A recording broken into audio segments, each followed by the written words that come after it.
c'est en fait de masser aussi l'avant-bras. Alors pourquoi l'avant-bras ? Tout simplement parce qu'en fait, les fléchisseurs partent en vérité depuis le cou, depuis l'avant-bras, pour finir en vérité sur nos doigts.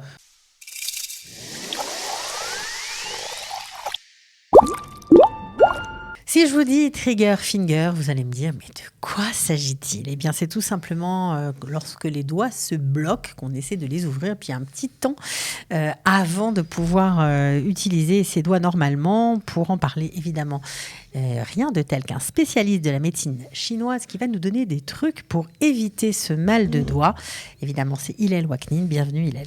Bonjour Cathy. Alors, c'est très connu, paraît-il, le trigger finger. Nahon. Alors, c'est vrai que ça vient pas directement comme ça. Hein. Ça vient, on imagine bien. Pour dire aussi qu'il y a aussi peut-être des tranches d'âge qui sont peut-être un petit peu plus touchées. En général, les gens un peu plus âgés. Vous êtes gentil de nous préparer à l'avenir. Voilà. Mais mieux vaut vous prévenir que guérir. Maintenant, effectivement, alors d'abord, de quoi on parle ? C'est la définition. C'est déjà, ça commence en vérité par un gène, d'accord, au niveau de la paume, lors de la flexion et de l'extension des doigts. Ok, donc on a mal à la paume de la main. Voilà, pour la main, et en vérité, en fait, à la racine en vérité des doigts, on commence à avoir ça commence par des douleurs. Ça, on va dire que c'est les premières étapes en vérité qui peuvent, on va dire, qui sont les premières étapes avant le trigger finger. D'accord. Et en fait, ça va devenir d'une sensation de gêne jusqu'à douleur. Et là, ça devient déjà important. Et on va dire la clinique la plus connue, c'est quand en fait un doigt va se bloquer. Et que au moment il reste comme ça. Voilà, et au moment de l'extension, ça se fait très brusquement et forcément, ça fait très mal. Okay. D'accord ? Donc ça, c'est, on va dire, les différentes phases, si on peut dire, plus ou moins graves, c'est-à-dire de cette pathologie. Encore une fois, c'est pas grave en soi, mais c'est très gênant dans le quotidien. Et dans certains cas, il va falloir peut-être même opérer pour pouvoir justement résoudre le problème. Il y a des prédispositions. Oui, alors tout à fait. Il y a, on va dire, des facteurs de risque, comme par exemple l'obésité, par exemple, le diabète, l'hypertension. Il y a donc des prédispositions. Évidemment, à part ceux-là qu'on vient de nommer, donc comme le diabète, comme l'hypertension, etc. Il y a en fait, au yom-yom, au quotidien, des mouvements répétés. Okay. D'accord ? Donc là, on verra que ça peut être en vérité des gens pas forcément aussi âgés, ça peut être des gens du quotidien, mais qui ont l'habitude d'utiliser énormément leurs mains, d'accord, manuellement. Au bout d'un certain moment, ce mouvement répété peut provoquer à la longue, donc trigger finger, donc ce qu'on appelle aussi le doigt gâchette. Le doigt gâchette, ok. D'accord. Concrètement, ce qui va se passer en vérité, c'est que les petits tunnels où passent en fait les tendons vont s'épaissir, vont devenir moins, on va dire, souples, et à un certain moment, donc, ça va provoquer justement le blocage de ces tendons. Ça peut arriver peut-être aux coiffeuses. Voilà, tout à fait, exactement. Il y a féméode, tout à fait. Les gens qui ont vraiment des professions où ils utilisent vraiment leurs doigts, les articulations des doigts, ça peut donc à la longue, par des mouvements répétés, donc provoquer trigger finger. Ok, alors qu'est-ce qu'on peut faire ? Est-ce qu'on a des petits trucs pour se soulager ? Bien sûr. Que oui. Alors déjà, le plus simple du très plus simple, c'est le repos. Ça commence par ça, ce que j'appelle le repos, c'est pas d'aller se reposer, c'est de reposer en fait ses articulations, tout à fait. Alors c'est vrai que c'est un petit peu embêtant parce que pour quelqu'un qui travaille au quotidien avec ses mains, alors quoi, il doit faire un arrêt ? En vérité, oui. Ça veut dire que s'il veut pas aggraver la situation, la première chose à faire, c'est d'abord de se reposer un petit peu, quelques temps, quelques jours, voire peut-être semaines, mais ça en vaut le coup puisque ça lui permettra après à ce moment-là de pouvoir retrouver un peu l'usage de ses mains, de ses doigts, sans douleur. D'accord, donc c'est une première chose. La deuxième, c'est une petite attelle, d'accord, qui permettra en fait de maintenir un petit peu les articulations, donc de moins les fatiguer, et donc à ce moment-là de pouvoir utiliser au quotidien. On n'est pas obligé de la mettre tout le temps, mais au moment où on sait qu'on va devoir peut-être utiliser un petit peu trop, ou après une journée de travail, pour permettre un petit peu de reposer. Dans des cas extraits, quand je dis dans des cas importants, des fois, malheureusement, il faut aussi quand même une opération pour pouvoir justement libérer ces différents tendons, pour pouvoir retrouver la mobilité des articulations, donc des doigts. On peut avoir recours à des massages ? Il y a féméode, c'est justement là que nous, on va s'introduire un petit peu, parce que là, on a parlé un petit peu de ce qui se fait conventionnellement. Maintenant, au niveau massage, effectivement, il y a des choses à faire qui sont extrêmement simples. La première, donc on a parlé du repos, évidemment. La deuxième va être donc de faire des massages. Donc, quelle sorte de massage ? En vérité, on va aller sur la paume donc, de la main. Et puis, ce qu'on va faire, c'est que dans la limitation de ce qu'on appellera les articulations métacarpophalangiennes, c'est-à-dire cette zone-là, d'accord ? Eh ben, on va masser tout simplement. On peut se le faire à soi-même. Mais complètement. Ça marche très bien. Ça marche très bien. Si on a une bien douleur, ça veut dire qu'il faut faire attention, c'est ça ? Ouais, il faut faire attention. En général, ça provient souvent dans le 3e et 4e doigt au passage, faut savoir. Et on va donc masser. C'est une première chose à faire. La deuxième chose importante à faire... Ça correspond à quel méridien, cette partie haute de la main alors, c'est intéressant parce qu'en fait, on a la main, il y a plusieurs méridiens qui passent par là-bas. Par exemple, ici, on va voir le poumon, ici, le gros intestin, par exemple. Ici, on va voir le péricarde, par exemple. Ici, le triple réchauffeur. Et ici, on va voir l'intestin grêle.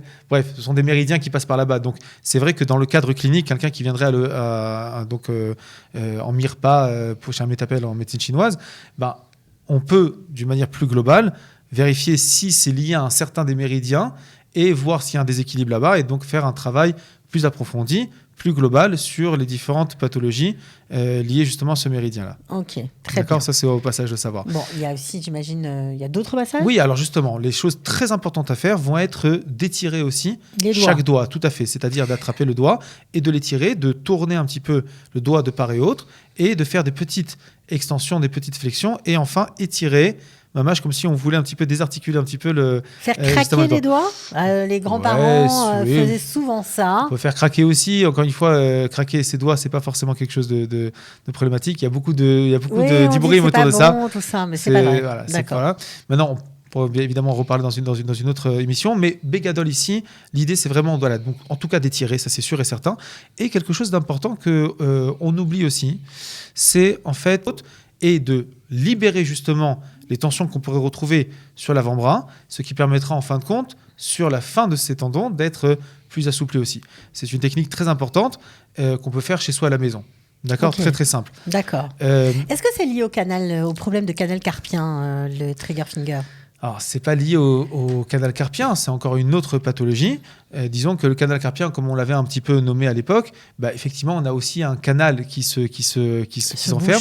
Mais là-bas, on parlera justement plus du circuit nerveux. D'accord. Donc là, c'est plus d'ordre tendineux. On parle des tendons, des guidimes qui se retrouvent un petit peu acérés à l'intérieur de la gaine, donc des différents tunnels. D'accord. Ce qu'on peut rajouter de très très bien comme travail, c'est de réchauffer. Alors en médecine chinoise, on a quelque chose de fabuleux qu'on appelle le moxa. D'accord ? Moxa, tout à fait. Il s'agit d'une plante qu'on appelle l'Artemisia vulgaris, c'est un dérivé d'un mot japonais qui veut dire mogusa.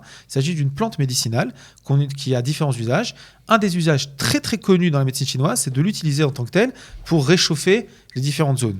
En fait, dans la nature, c'est une plante qui chauffe très très très fortement. Donc on la prend, on frotte sur son bras ? Voilà, on frotte, il y a une technique très spécifique. On prend comme une espèce de petit cigare. On va le passer au-dessus, on ne touche pas la peau avec parce que c'est vraiment comme si sinon on peut se brûler tout simplement. On va le passer donc à quelques centimètres. Et ça va chauffer. Il y a fait, mais tout à fait, ça va chauffer. On va le passer sur l'avant-bras, sur la zone donc de la paume de la main et enfin sur les doigts, tout à fait. Et ça, c'est efficace. C'est super efficace. Ça, je donne après, souvent en clinique. On peut le faire en même temps, on peut le faire avant, on peut le faire après. Moi, en clinique, par exemple, les gens qui viennent pour se faire traiter pour trigger finger, moi, je leur donne, par exemple, le moxa à faire à la maison. Donc, on va acheter du moxa dans une pharmacie qui vend des produits ou des plantes chinoises. Et on peut se soigner tout seul tranquillement. Sans toucher la peau, bien sûr. Tout à fait. Sympa. Ouais. Merci pour l'info. Et ben voilà. Elle est bonne. Merci Mfra. Non, mais c'est vrai. Je pense qu'il y a plein de gens qui vont se reconnaître et qui vont essayer sûrement cette plante moxa. Alors, des points d'acupuncture. Oui, alors je vais en amener deux. D'accord. Okay. Un qui est le point numéro 27 des reins, qui est le dernier point en fait du méridien des reins. Il va être positionné depuis la ligne médiane, en fait, ce qu'on dira à 2 tsun. En dessous, la clavicule. En très gros, ça veut dire qu'on va avoir à peu près, si on devait prendre ses mains, à peu près 3 doigts, d'accord, 3 doigts depuis la ligne médiane, en dessous de la clavicule. On va chercher là-bas une zone un petit peu douloureuse, d'accord, on la recherche avec ses mains. Dès qu'on tombe dessus, on va faire un petit frottement, d'accord. Ce petit frottement-là va booster en vérité l'énergie jusqu'aux extrémités des doigts. C'est un point très intéressant, au passage pour les problèmes aussi, par exemple, de rhumatisme par exemple, douleur des doigts en général, des mains, des articulations, de frotter cette zone-là permet vraiment de pouvoir désobstruer les différents méridiens. Voilà, c'était une coulade très intéressante. Pas mal. Deuxième point important, il va être positionné en dessous le péroné, c'est-à-dire le fibula, donc cette fois-ci en dessous de notre genou.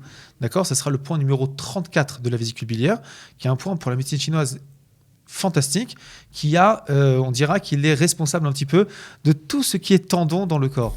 donc pour assouplir les tendons, pour permettre vraiment justement plus d'élasticité, de mouvement. Ce point-là, on l'introduit toujours dans les protocoles. Très facile aussi à faire et à traiter, à travailler chez soi à la maison. Donc ces 2 points. On se masse. Voilà, on se masse. Donc si maintenant on rajoute le travail fait sur l'avant-bras, le travail fait sur les doigts, les étirements et les petites rotations, plus les points point numéro 27 des reins et le 34 de la vésicule biliaire, a priori, et le Moxa, normalement, on va soulager grandement donc, les douleurs et améliorer évidemment la mobilité. Bon, je pense que c'est pas mal. On a une petite plante à boire en plus ou Alors pas oui, tout à fait. Il y a, comme d'habitude, il y a beaucoup de traitements pour ce trigger finger. J'aime donner en général toujours de faire découvrir une nouvelle plante. Donc on va parler de Sangzi. Bon, j'en avais parlé en fait dans d'autres émissions, mais elle est percutante, pas vache pour les problèmes articulaires, pour les doigts, pour les poignets, Sangzi. pour les mains. On la prend comment ? On la prend, alors encore une fois, on peut la prendre sous différentes formes, soit en plante même, donc sec. Décoction. Décoction, tout à fait. Décoction, on la met à bouillir, voilà, on boit exactement. le jus. On boit le jus, on le prend à peu près sous une dizaine de jours et normalement, on voit des résultats assez rapidement. 1 fois par jour. Entre 1 à 2 fois par jour. Des fois, ça peut être même 3, mais la moyenne est 2 fois par jour. En mangeant Alors en général, quand on prend des plantes médicinales, on essaye de faire en sorte que ça soit dans la demi-heure du repas du matin et la demi-heure du repas du soir, simplement pour une histoire de digestion, pour que ça soit un petit peu plus simple. Bien fait. Bon, on a appris plein de choses sur ce syndrome, on va dire, du doigt gâchette. Voilà, du doigt gâchette. Merci d'avoir été avec nous, Hélène, et on se retrouve la semaine prochaine. Messimra. Ciao.